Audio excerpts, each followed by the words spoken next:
আজ ছিল কিছু মুজের অর্ডার। আমার বেকারিতে কিন্তু এই মুজগুলো কিন্তু সব থেকে ফেমাস পেস্ট্রি। হাই, আমি অপর্ণা। আমি কলকাতার জোকা থেকে একটি ছোট হোম বেকারি চালাই, কেক ক্যানভাস। যারা জোকার আশেপাশে থেকে আমার ভিডিও দেখছো তারা কিন্তু আমার কাছ থেকে কেক, পেস্ট্রি এবং স্ন্যাক্স আইটেম কিন্তু পারচেস করতে পারো। প্রথমেই আমি মুজ কাপগুলোর মধ্যে ওভারলোডেড চকো সস কিন্তু দিয়ে দিচ্ছি। এই সসটা কিন্তু পুরো হোমমেডভাবেই বানানো থাকে। তারপরেই আমি দিয়েছি হোয়াইট চকো চিপস, এতে টেস্টটা আরও ভালো লাগে। আর এটা দিচ্ছি মুজ ক্রিম। এইগুলো কিন্তু সমস্তটাই বাড়িতে রেডি করি। তারপরেই দিয়েছি আবারও চকলেট সস, যেটা বাড়িতে করেছিলাম।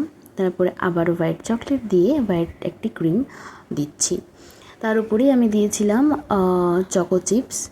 তারপরে এই যে সসটা না, আমি ঠিক এই নামটা ভুলে যাই, এটা পুরো কাস্টমার মানে দিতে বলেছিল কাস্টমার, তাই আমি দিয়েছি।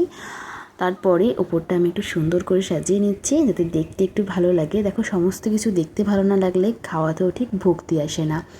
তো যাই হোক, এই যে আমার চকলেট মুজ এইভাবেই আমি রেডি করি। তো যারা যারা হোম মেকার্স আছো তারা কেমনভাবে রেডি করো তারা কিন্তু অবশ্যই কমেন্টস করতে পারো।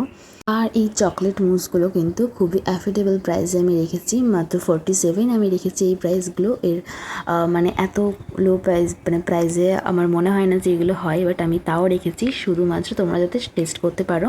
আর এইগুলো যদি আপনারা নিতে চান অন্তত 2 থেকে 3টে অর্ডার করতে হবে। আর যারা অনেকটা দূরে নেবে তারা কিন্তু 5 থেকে 6টা আমাকে অর্ডার করতে হবে, তবে কিন্তু হোম ডেলিভারি হবে।